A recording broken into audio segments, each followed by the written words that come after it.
ஹல்வா கடையில் கிடைப்பது போன்ற தானேதார் பால் மிட்டாயை மிக எளிதாக சில நிமிடங்களிலேயே வீட்டிலேயே செய்துவிடலாம்.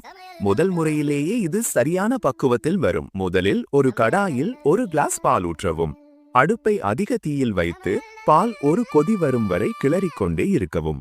பாலில் கொதி வந்ததும் அதில் அரை கப் சர்க்கரை சேர்க்கவும். இனிப்பு சுவைக்கேற்ப சர்க்கரையை கூட்டியோ குறைத்தோ சேர்த்துக் கொள்ளலாம். சர்க்கரை கரைந்ததும் நல்ல வாசனைக்காக 1/4 ஸ்பூன் ஏலக்காய் பொடி சேர்த்து நன்றாக கலக்கவும். இப்போது அடுப்பை மிதமான தீயிற்கு மாற்றிவிட்டு அரை ஸ்பூன் எலுமிச்சை சாறு சேர்க்கவும். இது பால் திரண்டு மணல் போன்ற பக்குவம் வருவதற்கு உதவும்.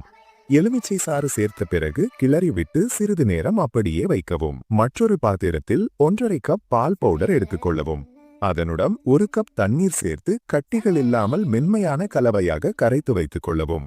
இப்போது கடாயில் திரண்டு இருக்கும் பாலுடன் நாம் தயார் செய்த பால் பவுடர் கரைசலை ஊற்றவும்.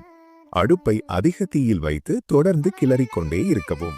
சுமார் 5 முதல் 7 நிமிடங்களில் இது கெட்டியாக தொடங்கும். இந்த நிலையில் அரை ஸ்பூன் நெய் சேர்த்து நன்றாக கிளறவும். கலவை பாத்திரத்தில் ஒட்டாமல் சுருண்டு வரும்போது அடுப்பை அணைக்கவும்.